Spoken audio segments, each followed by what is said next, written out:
Hey everyone, and welcome back. We're doing a deep dive today on the science of habits. Oh, cool. Yeah, you guys sent us the science of habits, Yeah. building success-driven routines. Right. And it really got us thinking, like, why is it that some people just seem to nail their goals, while Yes. others struggle? Yeah. Maybe it's all about their daily habits. Yeah, it's so fascinating. It might not be like some big secret formula. Right. It could just be those small, consistent things that we do every day. So, it's not about some grand gesture. Exactly. It's the tiny steps. Yeah. But how do those tiny steps lead to something bigger? Well, that's where the habit loop comes in. It's kind of like a three-part cycle. Okay. So first there's the cue, which is like that trigger that starts the habit. Okay. Then you've got the routine, the actual behavior that you do. And then finally there's the reward, which is the positive reinforcement. Gotcha. That kind of helps to make that habit stick.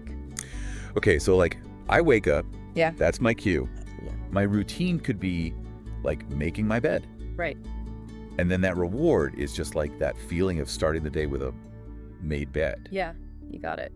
And then with repetition, this loop gets kind of ingrained in our brains thanks to something called the basal ganglia. The basal ganglia. Yeah, it's this part of our brain that basically loves to automate stuff, making those well-traveled pathways stronger every time we repeat it.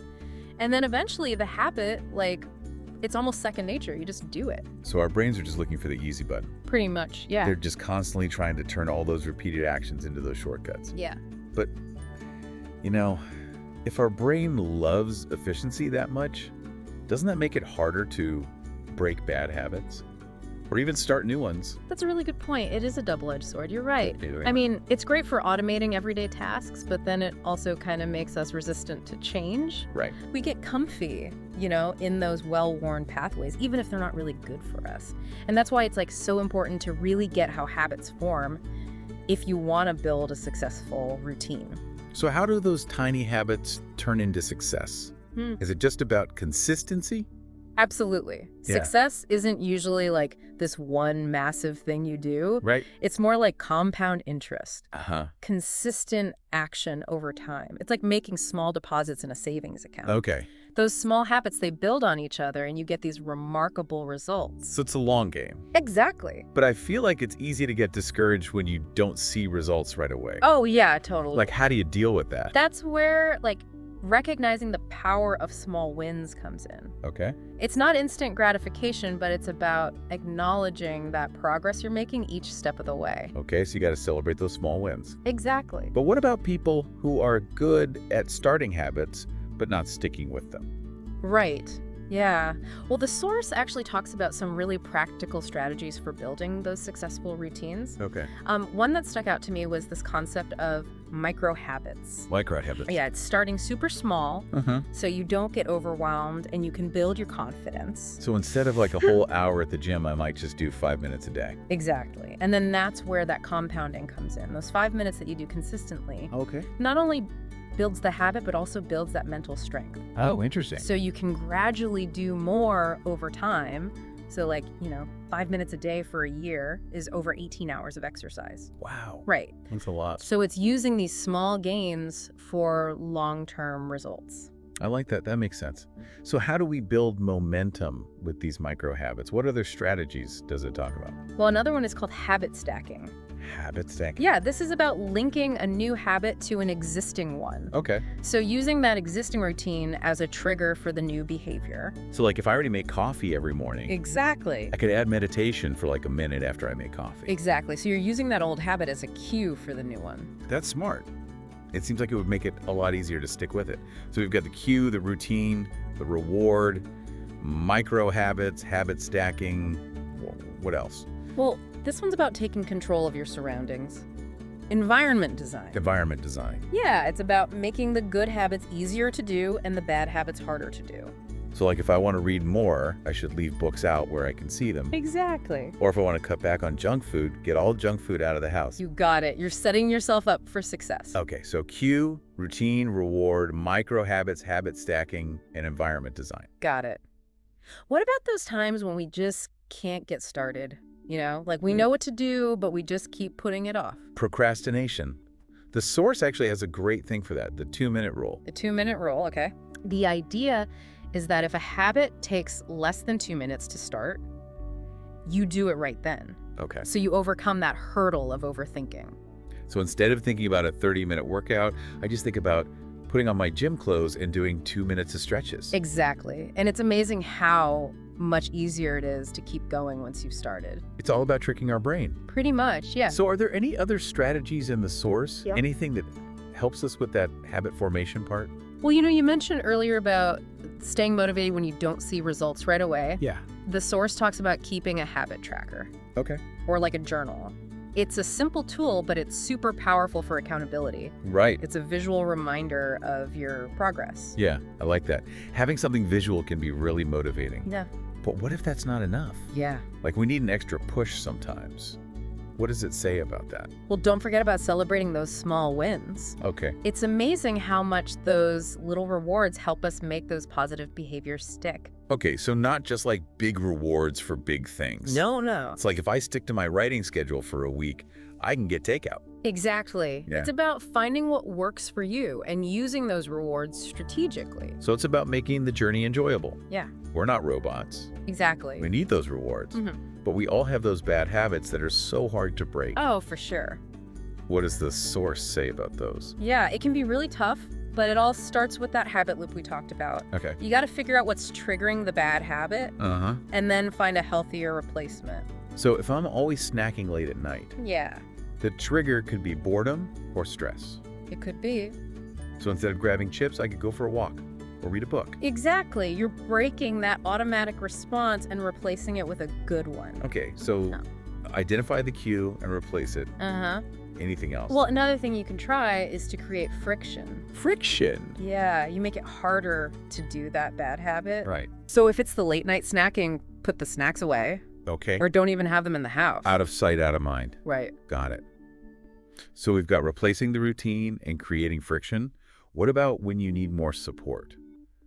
Yeah. Like willpower alone just isn't doing it. The source suggests finding what they call an accountability partner. An accountability partner. Someone you can check in with. Someone who gets your goals Right. and can encourage you. Yeah, I think having that external support could make a big difference. It really can. Like having a cheerleader in your corner. Mm. So we've talked about how habits work, how micro habits can lead to success, strategies to break bad habits. That's a lot. How do we use all this? Where do we start? The source has this really simple exercise. Pick one habit you want to build, Okay. then ask yourself, what's the cue going to be? How can I make it easier? And how will I reward myself for sticking with it? So you make a plan. Yes. Think about all the parts of the habit loop. Yeah. But then the important part is actually doing it. Exactly. Start today. Don't wait for the perfect moment. Right. Start small, be consistent, and know that those little things you do every day, Mm-hmm. they can lead to amazing results. Like building a house, brick by brick. Exactly. That's a great analogy. It makes sense to just focus on one brick at a time. Exactly. And speaking of small actions, there's a great quote from Atomic Habits by James Clear. He says, "You do not rise to the level of your goals. You fall to the level of your systems." That's powerful. Yeah, It means those small actions, the ones we barely notice, they're actually the foundation of our success. exactly. And this source emphasizes that it's not all about willpower. Right. It's about understanding how habits work, creating those systems that support them, and knowing that those little things we do each day, Yeah. they build the life we want. That's awesome. This has been so insightful. But I want to leave our listeners with something to think about. Okay? We've talked about how habits affect our lives. Yeah. But what if we could create habits that not only help us, but also make the world a better place? What if we use this knowledge to build habits that help everyone? Wow. That's such an interesting thought. Yeah, it's about understanding that our actions have a big impact. Yes. And our habits can affect not just us, but also our communities and the whole world. Absolutely. Imagine if we intentionally created habits that helped us reach our goals and made the world a better place. That would be incredible. Right. But let's take a quick pause before we get too carried away. Hmm. We'll be back soon to keep talking about this amazing world of habits.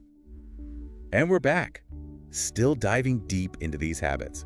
Before the break, we were talking about how we could use this whole habit thing, Yeah. not just for ourselves, but like to actually make a difference in the world. Yeah, it's pretty powerful to think about Right. how even those small, consistent things can have a bigger impact. Yeah, but even if we just focus on our own goals for now, Uh-huh. there's still so much to learn about habits. Like, we talked about how they're not just these isolated things. Right. They all kind of work together as a system. Yeah, and the source uses this really great analogy of a garden. Good cartoon. Just like a garden needs planning and care and maintenance, our habits need that too if we want them to grow. So we can't just like plant a seed and hope for the best. Nope, we got to be gardeners, you know? Yeah. We have to create the right environment for those habits to grow. So we're not just building habits, we're creating a whole system for them to thrive. Exactly. That's such a good analogy. But, you know, even with the best garden, sometimes things happen. Yeah. We face setbacks, we get off track. Yeah. What's the source say about dealing with those times when things don't go perfectly? Well, they say it's super important to remember that progress isn't always a straight line. Okay. You're going to have times when you fall off track. Maybe you miss a workout or eat that cookie you shouldn't have. Right. Or don't write that day. The key is to just be kind to yourself and just start again. So, like, instead of getting mad at ourselves and quitting, Yeah. we should look at those slip-ups as a chance to learn. Exactly. Those setbacks, they're not failures. They're information. They tell you what's working, what's not, and what you might need to change. Interesting. The source says it's all about being curious, not judgmental. So, like, instead of I failed, it's what can I learn from this? Exactly. And then you can use that to change your approach, make your environment better, or even adjust your goals. It's about the whole journey. Like in those nature shows where you see a little tree get knocked down, but then it grows back even stronger. Perfect analogy. That resilience, that ability to bounce back, it's so important for anything you want to succeed at in life. Yeah, but building that resilience takes time, right? Yeah. It's not like it just happens overnight. No, it's about showing up every day, even when it's hard. That makes sense. But sometimes we need a little extra help to stay motivated. I've used visualization before and found it really helpful. Oh, yeah. Does the source talk about that at all? They do. They talk about how powerful visualization can be for building habits. It's amazing how just picturing yourself doing the habit can actually make those pathways in your brain stronger. So it's like a mental rehearsal. Exactly. You're Yeah. basically training your brain for success. And it's not just seeing yourself doing it. Okay. It's feeling that sense of accomplishment, the pride, that joy you get from sticking with it. So it's like using those positive feelings to keep us going. Yeah. But sometimes it's not just about feeling good, it's about doing things that align with who we are. Exactly. The source talks about identity-based habits. Identity-based habits, okay? It's the idea that our habits should reflect the person we want to become, not just help us get something we want. So instead of like, I want to lose weight, it's more like, I'm a healthy person who makes healthy choices. Yes. You're shifting from the goal to who you are. Wow, that's a big difference. It becomes less about forcing yourself and more about being who you truly want to be. I love that. But with so many habits we could focus on. Right. How do we choose? That's where keystone habits come in. Keystone habits. These are habits that have a ripple effect. Okay. They make other areas of your life better too. Like what? Like exercise. It's not just good for your body. Right. It helps you sleep better, manage stress, even think better. Oh, wow. So one habit can improve a lot of things. So it's about finding those high-impact habits, the ones that can make a big difference in our lives. Exactly. But with all this focus on building new habits, Yeah. we can't forget about celebrating our wins along the way. You're so right. Celebrating those wins is so important for staying motivated. Yeah, it's like we need to take time to acknowledge how far we've come. Absolutely. It's not just about the destination, it's about enjoying the journey. And part of that is celebrating the milestones. It could be as simple as writing about your progress, telling a friend, or just taking a moment to feel proud of yourself. Exactly. It's about using those small wins to keep moving forward. But I have to admit, even with all these great strategies, I still worry about those times when my motivation dips or things get tough and those habits start to slip. Yeah. What does the source say about dealing with those challenges? So we were talking about those times, when we just lose motivation or life gets in the way and we start to slip up on those habits we've been working so hard to build. Yeah, those are tough moments. They are. But the source talks about this idea of self-forgiveness. Okay. It's so important. Yeah. We're all human. We mess up sometimes. We do. We all have setbacks. It's not about being perfect. Right. It's about starting over when you need to. So instead of being hard on ourselves when we slip up, Mm-hmm. we need to just accept it and learn from it and just start again. Exactly. Every day is a new chance to make good choices. That's true. You don't have to wait for a Monday or the first of the month. Right. You can just start fresh anytime. It's about remembering that progress isn't about never messing up. Yeah. It's about making those choices that move you towards your goals, even if it's just a tiny step at a time. That takes the pressure off, for sure. Yeah, right. It reminds us that we have control over our choices. Exactly. We can always course correct and keep moving forward. And the source really stresses that it's those little things you do consistently over time that make the real difference. Right. It's not about big changes overnight. It's about showing up every day and making those choices that fit with your vision. It's about trusting the process. Yeah, Believing that those small steps will get us there eventually. exactly.